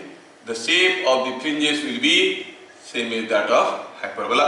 नीचे की तरफ रहेंगे because it is symmetrical on either side of the centre of the screen. तो ऐसे करके आपको हाइपरबोलिक शेप का फ्रिंजेस मिलने वाले हैं। तो ये क्या हो गया? द शेप्स आर हाइपरबोलिक, हम कहेंगे द शेप्स आर हाइपरबोलिक, ठीक है। Yes, it is hyperbolic fringes. अब इसको कहोगे B0 द सेंट्रल स्पॉट, ये B1 है, ये भी B1 है, ये B2 है, ये B2 है, ये B3 है, ये B3 है, and correspondingly dark spots are here, these are the dark spots। तो अगर आपको पूछेगा in double slit experiment what is the shape of the fringes, you will say it is hyperbolic। next point number, for circular slits। अच्छा देखिए, ये जो slit की बात कर रहे हैं वो क्या है practically? What is that? For circular slits हम बात कर रहे हैं इंटेंसिटी का। कोई सर्कुलर जोन है जिसके अंदर से लाइट आ रहा है, जो बीम ऑफ लाइट यहां से आएगा, सो यू सी जितना मोटा रहेगा उतना ज्यादा लाइट आएगा, उतनी ज्यादा एनर्जी आएगा। वो बीम का इंटेंसिटी कितना होगा वो डिपेंड करता है जितना बड़ा होल है कि नहीं। और आप देखोगे कि जो हमारा सेंटर ऑफ स्लिट था, मतलब जो क्या कहते हैं, पहला वाला जो देखे थे हम लोग प्राइम सोर्स था, जो प्राइम सोर्स था, ये प्राइम सोर्स यहाँ से तो ये सोर्स है, कॉमन सोर्स है दोनों स्लिट के लिए, तो इसके चलते यहाँ पर जो इंटेंसिटी होगा यहाँ पर भी इंटेंसिटी होगा। अब यहाँ पर अगर होल बड़ा कर देंगे तो ज्यादा लाइट निकलेगा, होल छोटा कर देंगे कम लाइट निकलेगा, तो intensity of the two beams will be different, है कि नहीं। तो आपको ये चीज समझना है कि जो स्लिट से निकलता हुआ रेज है उनका इंटेंसिटी क्या होगा। अब जितना बड़ा है उतनी ज्यादा एनर्जी निकलेगा। अगर इसका रेडियस r है तो जो इंटेंसिटी होगा it will be proportional to r square. Are you getting? Intensity of the beam of the light will be proportional to r square. तो अगर सर्कुलर स्लिट्स है और उसका रेडियस r है, intensity will be proportional to r square. एक बार JEE में आया था दो स्लिट्स है, एक रेडियस r का, दूसरा 2r का, मतलब एक का इंटेंसिटी लेंगे I, दूसरे का लेंगे 4I, because it is proportional to r square. क्या मेरी बात हजम हो रहा है? यस। अगर सर्कुलर स्लिट्स नहीं है, रेक्टेंगुलर स्लिट है, रेक्टेंगुलर स्लिट ये भी कैसे होता है? जैसे मान लो कि ये कोई एक प्लेट है, इस प्लेट में आप क्या करते हो, ब्लेड से एक छेदा कर देते हो। Now I will better draw it. Suppose ये थीन स्लिट ऐसे बन गया, ये रेक्टेंगुलर स्लिट है, रेक्टेंगुलर स्लिट है, सर्कुलर नहीं है। अब दोनों स्लिट का लेंथ तो बराबर हो जाएगा, सॉरी, दोनों स्लिट का लेंथ तो बराबर हो जाएगा, लेकिन ये थिकनेस जो विड्थ है that will decide the area. कितना एनर्जी निकलेगा वो किसके ऊपर डिपेंड करेगा, स्लिट विड्थ के ऊपर। Remember slit separation and slit width are two different things. Slit separation is distance between slits, slit width is slit opening, कितना ओपन है, समझ में आ रहा ना।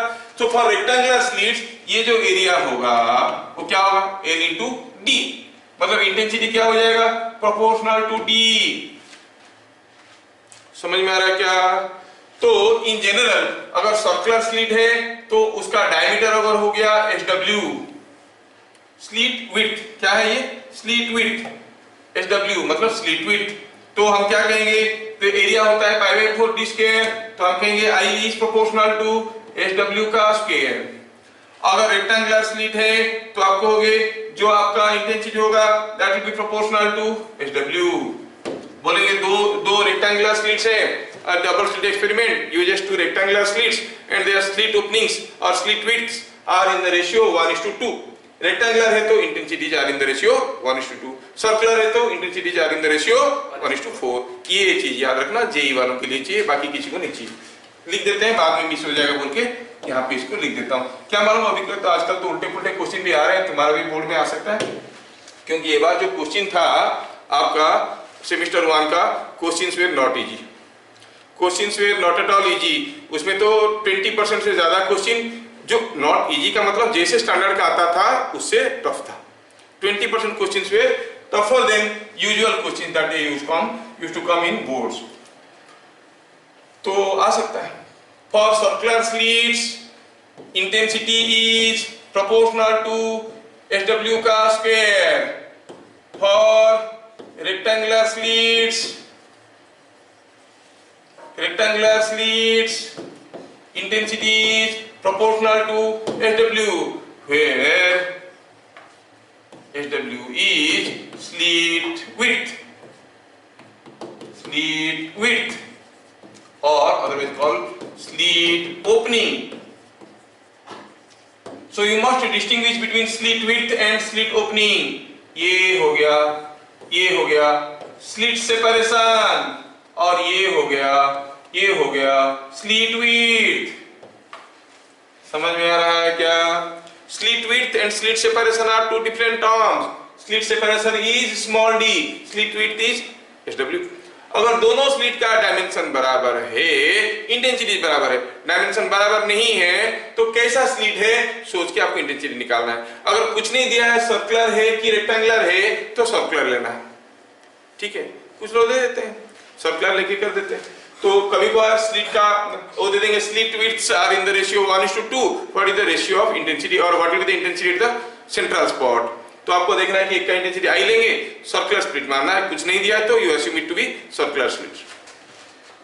ये पार्ट थोड़ा सा डिफिकल्ट लगा, लेकिन फिर भी सबको हजम हुआ क्या। यस। चलिए आगे बढ़ते हैं पॉइंट नंबर 9 पे, सॉरी पॉइंट नंबर 8 पे।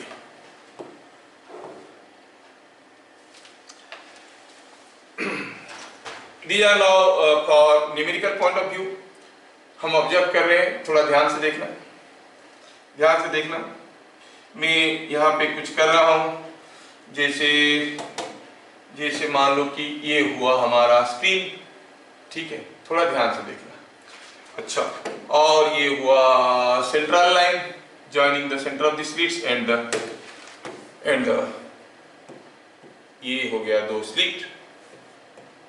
अच्छा, तो ये हो गई हमारा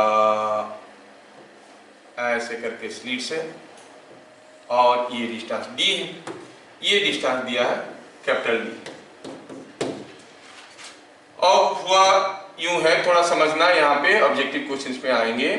ये मान लो कि ये हो गया आपका प्राइमरी सोर्स, जो कि यहाँ से कुछ L डिस्टेंस में है। थोड़ा गेस करना और प्लीज मेरे को डिसअपॉइंट मत करना। जब ये सेंट्रली पोजिशन है, ये सेंट्रल स्पॉट ब्राइट था, the spot at the centre was bright because the path difference between the rays was 0।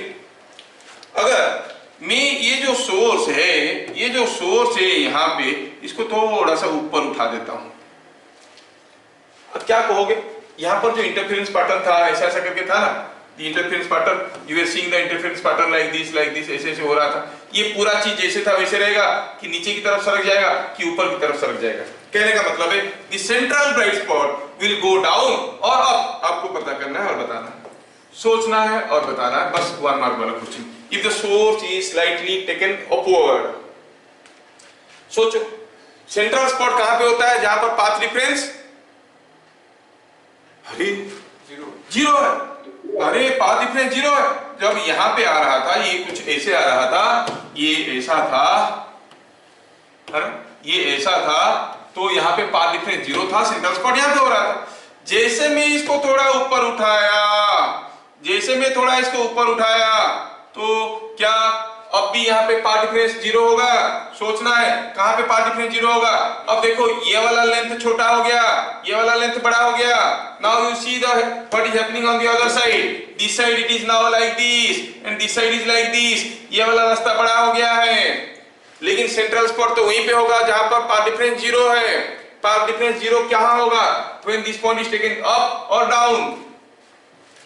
सोचो ऊपर वाला छोटा हो गया तो ये वाला को बड़ा करना पड़ेगा, ये वाला बड़ा हो गया, ये वाला को छोटा करना पड़ेगा। ये वाला को छोटा करने के लिए पॉइंट को नीचे लाना है कि ऊपर लाना है? डाउन, नीचे। हाँ, पहले समझने की कोशिश करो, दोबारा बोल रहा हूं। जब यहां पे था सोर्स, तो ये डिस्टेंस बराबर था, ये डिस्टेंस बराबर था, पाथ डिफरेंस वाज 0। इसको थोड़ा ऊपर उठा दिए भैया, जैसे ऊपर उठा दिए ये रास्ता छोटा हो गया, ये बड़ा हो गया, now there is a path difference. लेकिन हमें पता करना है कहां पे सेंट्रल स्पॉट बनेगा। सेंट्रल स्पॉट तो वहीं पे बनेगा जहां पर पाथ डिफरेंस 0 है। मतलब इधर वाले साइड में ये छोटा हो गया, ये बड़ा हो गया, तो इधर वाला साइड में इसको थोड़ा बड़ा करना है, इसको थोड़ा छोटा करना है। इसको छोटा करने के लिए पॉइंट नीचे आएगा कि ऊपर जाएगा? डाउन। तो पता चल गया कि your points will go somewhere here. अब देखो तो इस साइड ये बड़ा है, ये छोटा है, इस साइड ये छोटा है, ये बड़ा है, तो बैलेंस हो गया, central spot will be here.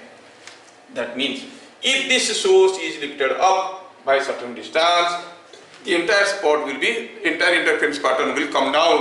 अगर सोर्स को नीचे ले आएंगे it will go up. समझ में आ रहा है क्या? तो वही सेटिंग करते हैं। पहले सोर्स को सेटिंग करते हुए देखते हैं कि सेंट्रल स्पॉट ब्राइट हो रहा है कि नहीं हो रहा है। Centre of the screen locate करते हैं, वहां पे ब्राइट स्पॉट बन रहा है कि नहीं बन रहा है। अगर बन गया मतलब the source is in right position. ठीक है, वो क्या देखेंगे? वो बोल देंगे in a double slit experiment it was found the central spot is just below the centre of the screen, the source must be moved upward और downward. क्या करोगे? अगर इधर दिख रहा है मतलब सोर्स को थोड़ा नीचे ले आओ तो ये ऊपर आ जाएगा। Are you getting? कितने खूंखार खतरनाक क्वेश्चंस बन सकते हैं। हाँ, तो you must be able to imagine कि what is happening when the source is moved up by certain distance, this is coming down by certain distance. खैर, ये आप लोगों को समझ में आ गया, नहीं लिखेंगे। अब मैं जानना चाहता हूं कि अगर मैं सोर्स को ऊपर उठाया बाय ये डिस्टेंस y1 और ये नीचे गया बाय ये डिस्टेंस y2, y1 y2 में क्या रिलेशन है? When this is lifted up by a distance y1, this is coming down by y2. What is the relation between y1 and y2? ठीक है? हाँ, ठीक है। चलिए सोचते हैं। Let us make use of principle of reversibility. Principle of reversibility. यहाँ से निकलता हुआ दोनों रे जब स्क्रीन पे मिलते थे कुछ y डिस्टेंस में, पाथ डिफरेंस क्या होता था? yd by d। सोचो, यहां से निकलता हुआ दो रे यहां से जा रहा है, उल्टा करेंगे, दोनों आके यहां पे मिल रहे हैं, मतलब इधर दोनों के बीच में जो पाथ डिफरेंस है इधर भी दोनों के बीच में वही पाथ डिफरेंस होगा, तभी तो सेंट्रल स्पॉट यहां पे बनेगा। ये वाला अगर इससे 1 मिलीमीटर ज्यादा है तो ये वाला इससे 1 मिलीमीटर ज्यादा होना जरूरी है, तब जाके पाथ डिफरेंस 0 होगा। मतलब y1 को अगर हम कहेंगे corresponding to this point, path difference क्या हो जाएगा? y2 capital D by small d। नहीं, y2 small d by capital D, ये डिस्टेंस। तो path difference corresponding to this point is कितना है, y2 by D into small d. Path difference corresponding to this point क्या हो जाएगा, y1 by ये d की जगह क्या है l into small d, this must be equal to this. इधर ये जितना ज्यादा गया है इधर ये उतना ही कम गया है, इसलिए तो बराबर हो रहा है। ऊपर से गया क्या, हाँ, थोड़ा सांस लो, सांस लो, सोचो क्या बोल रहे हैं सर, ये अल्लाह बल्ला कर रहे हैं, समझ में नहीं आ रहा, थोड़ा सोच लो कि अगर पॉइंट ऊपर गया है y1, तो मान लो कि उल्टा सोचो कि यहाँ पर दो स्लिट है और यहाँ पे एक स्क्रीन है, तो what is the path difference corresponding to this point y1 at a distance y1 from here. Path difference corresponding to a point on the screen at a distance y from the center of the screen is given by the expression that yd by d। समझ में आ रहा है क्या, corresponding to a point y at a distance from here, path difference was yd by d। समझ में आया। Similarly हम कहेंगे ये अगर हम कहेंगे ये y1 उठाने से ये y2 डाउन हो जाता है, मतलब यहाँ पे ये वाला रे से 1 मिलीमीटर ज्यादा है, तो ये वाला रे से 1 मिलीमीटर ज्यादा होगा, तभी जाके पाथ डिफरेंस 0 होगा, है कि नहीं। दैट मींस यहाँ पे जो पाथ डिफरेंस है ये दोनों रे के बीच में, यहाँ पे जो पाथ डिफरेंस है ये दोनों रे के बीच में वो बराबर होना चाहिए, मतलब y2d by d must be equal to y1d by l। y1 sorry ओहो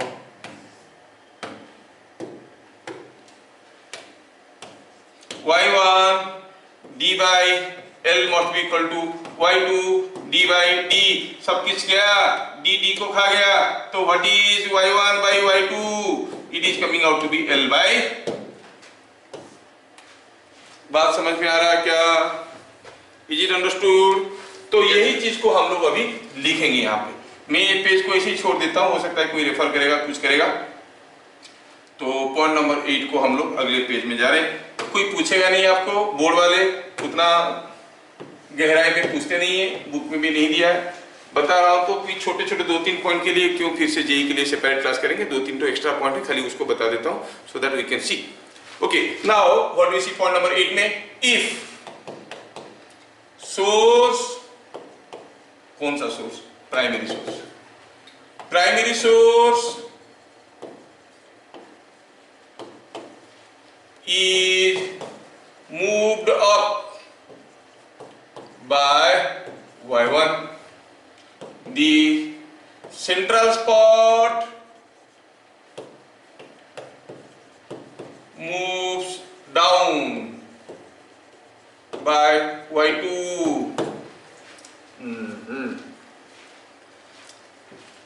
स्क्रीन बना दिया, ये हो गई आपकी सेंट्रल सोर्स जिसको आप y1 उठा दिए हो ऊपर, ये हो गया आपका सोर्स जिसको y1 उठा दिए हो, और यहाँ पे हो गई स्लिट्स, ये पे हो गई स्लिट्स, ठीक है, यहाँ पे हो गई स्लिट, ये एक स्लिट है, ये एक स्लिट है, और यहाँ से कोई रे ऐसे आ रहा है, I will draw the diagram, यहाँ से रे ऐसे आ रहा है, ऐसे, फिर यहाँ से ऐसे, और फिर यहाँ से ऐसे, और फिर यहाँ से ये दोनों रे आके यहाँ पर इंटरफेयर कर रहे हैं, कितना नीचे, at a distance y2, central spot नीचे आ गया, ये आपको समझ में आना चाहिए। और क्या दिया, ये डिस्टेंस दिया है l, ये सोर्स का पोजीशन है ना, सोर्स ऊपर चला गया, और ये डिस्टेंस दिया है d। If primary source is moved up by y1, the central spot moves down by y2, then and क्या फॉर्मूला देखे हम लोग, y1 by l is equal to y2 by d। कैसे हुआ अभी अभी समझा दिया, याद रखना, समझ में आ गया था अच्छी बात है, नहीं तो फॉर्मूला याद रख लो, y1 by l is equal to y2 by d।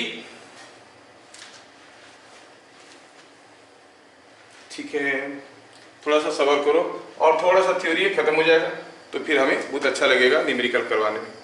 थोड़ा सा थ्योरी बाकी। पॉइंट नंबर 9, पॉइंट नंबर 9 में हम देखने वाले हैं क्या, ट्रिम शिफ्ट। ये बोर्ड में है, ये आता है, बड़ा इंटरेस्टिंग और इम्पोर्टेंट है, सीबीएसई वालों का ज्यादा आया है। ट्रिम शिफ्ट, सोचो अब क्या हो रहा है।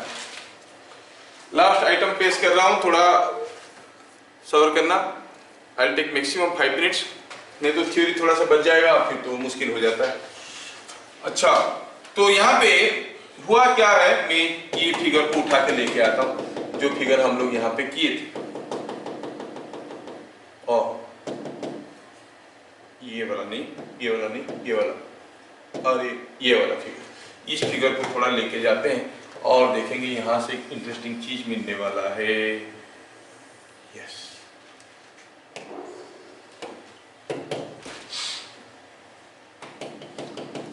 अभी मैं क्या करता हूं, ट्रिम शिफ्ट क्या है निकालना चाहता हूं। क्या है वो ट्रिम शिफ्ट, पहले मैं समझा दूं आपको। इसमें हुआ यूं है कि थोड़ा इसको ऐसा खींच लेते हैं। यस, हुआ यूं है कि ये मैं इसको भगाता हूं, ये गया, ये गया, ये गया, ये सब मुझे अभी नहीं चाहिए, ये सब नहीं चाहिए, नहीं चाहिए। ठीक ठीक ठीक ठीक ठीक ठीक, जल्दी जल्दी जाओ मेरे भैया, जल्दी जल्दी जाओ। ये गया, नहीं चाहिए, नहीं चाहिए, जाओ तुम, जाओ जाओ जाओ जाओ, तुम लोग जाओ, कोई काम के नहीं हो तुम लोग, जाओ। ये तुम भी जाओ, ये सब कुछ दिया हुआ है, बाकी सब कुछ ठीक है। हाँ, ये भी नहीं चाहिए, ठीक है, ठीक ठीक। अब सोचिए कि यहां से निकलता हुआ रे, दोनों रे आके क्या कर रहे हैं, they are making a bright spot at point P. यहाँ पे एक ब्राइट स्पॉट बन रहा है, एक ब्राइट स्पॉट यहाँ पे बन रहा है, ठीक है, एक ब्राइट स्पॉट यहाँ पे बन रहा है, क्योंकि दोनों रे के बीच में पाथ डिफरेंस 0 है ना। ये एक स्लिट था, ये दूसरा स्लिट कहाँ गया, ये गायब हो गया कहीं से। अच्छा ठीक है, जस्ट ए मिनट। ठीक है, ये थोड़ा सा इसको डार्क कर देते हैं। दूसरा स्लिट यहाँ पे था। यस यस, तो ठीक है, यहां से निकलता हुआ दूसरा रे भी आके यहाँ पे मिल रहा है, और दोनों में पाथ डिफरेंस 0 होने के कारण क्या हो रहा है कि they are forming a bright spot at the centre of the screen. Fine, trim shift क्या है? हो, अगर मैं ये जो प्लेट है, ये जो स्लिट है, उसके सामने what is trim shift they will ask. अगर मैं इसके सामने कोई एक रेक्टेंगुलर प्लेट को रख देता हूं, सपोज कोई एक ग्लास प्लेट को इसके सामने रख देता हूं, ऐसा, ये ग्लास प्लेट इसके सामने रख दिया, थोड़ा सोचना और बताना ढंग से। ग्लास प्लेट को इसके सामने रख दिया हूं अभी। When the glass plate is kept in front of this, I want to know, क्या अभी भी दोनों रे के बीच में पाथ डिफरेंस 0 होगा? किसका रास्ता लंबा हो गया? जब ये जा रहा है कुछ t थिकनेस का, when ऊपर वाला रे is moving A distance t, ये जा रहा है, नीचे वाला जा रहा है t, ऊपर वाला जा रहा है mu t, and mu is more than 1, तो इसका रास्ता लंबा हो गया, इसका रास्ता छोटा हो गया।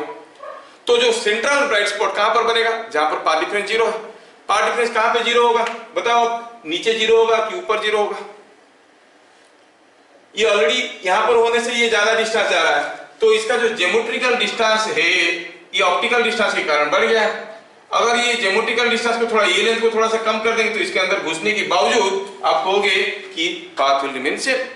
नहीं, अब क्या है, इसका रास्ता बड़ा हो चुका है, पहला वाला रे का S2 से निकलता हुआ रे का रास्ता लंबा हो चुका है, जबकि S1 से निकलता हुआ रे का लेंथ जो था वही था। अब इसको थोड़ा बड़ा करना है, इसको थोड़ा छोटा करना है, तो कैसे होगा, कहां पर होगा? नीचे लेंगे तो यहाँ पे और लंबा हो जाएगा, ये और छोटा हो जाएगा। So what will happen to the central spot? It will go slightly up, ये ऊपर की तरफ चले जाएगा। ये अगर ऊपर की तरफ चले जाएगा, समवेयर हियर आ जाएगा, तो आप देखोगे कि यहां से निकलता हुआ जो रे है, यहां से निकलता हुआ रे इसके अंदर आके यहां पे पहुंच रहा है, और ये सीधे सीधे आके यहां पे पहुंच रहा है। ये ज्योमेट्रिकली एक्स्ट्रा डिस्टेंस जा रहा है, ये ऑप्टिकली एक्स्ट्रा डिस्टेंस जा रहा है। ये वाला रे और ये वाला रे को देखिए, ये ज्योमेट्रिकली एक्स्ट्रा डिस्टेंस जा रहा है, ये ऑप्टिकली एक्स्ट्रा डिस्टेंस जा रहा है। ये ऑप्टिकली जितना एक्स्ट्रा जा रहा है, ये ज्योमेट्रिकली उतना ही एक्स्ट्रा जा रहा होगा, तो फिर से पाथ डिफरेंस जीरो हो जाएगा, है कि नहीं? The path difference will be zero here if the extra geometrical distance moved by ray 1 is equal to extra optical distance moved by ray 2। समझ में आ रहा है क्या? तो यहाँ पर पाथ डिफरेंस जीरो होने के लिए क्या होगा, हम क्या देखें, जैसे हम ग्लास प्लेट को घुसेड़ दिए एक स्लिट के सामने, एंटायर इंटरफेरेंस पैटर्न शिफ्ट हो गया ऊपर को। अगर इसको नीचे डाल देंगे, नीचे आ जाएगा और ये ऑसिलेट करेगा, तो ये पूरा पैटर्न भी डेंस करने लगेगा। Are you getting? अच्छा, तो हम क्या कहेंगे, when क्या है principal, when a glass plate is kept or in front of one slit, in front of one slit,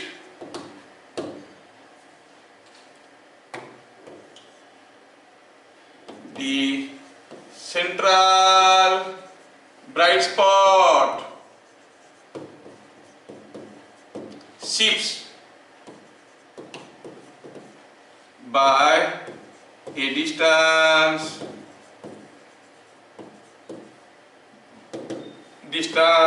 y0 on the screen to the side of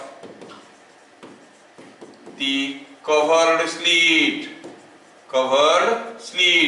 जो स्लिट को cover किया गया है उसी स्लिट की तरफ कवर्ड स्लिट। देखो, मैं ऊपर वाले स्लिट के सामने ग्लास प्लेट रख दिया तो ये ऊपर चला गया, ग्लास प्लेट नीचे वाले के रखते तो नीचे आ जाता। This is called प्रिंसिप्ट।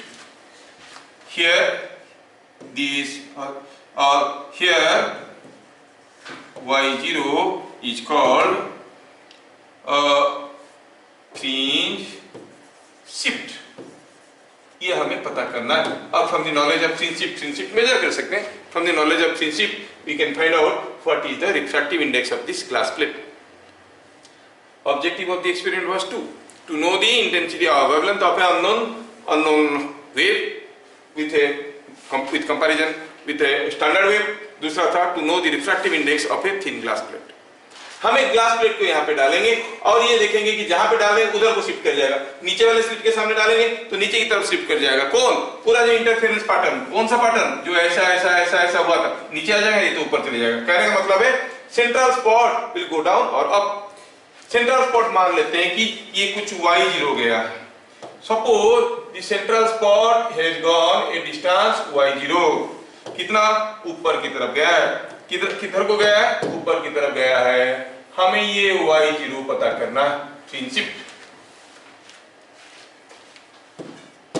ठीक है, हमें y0 पता करना है। तो क्या कहेंगे,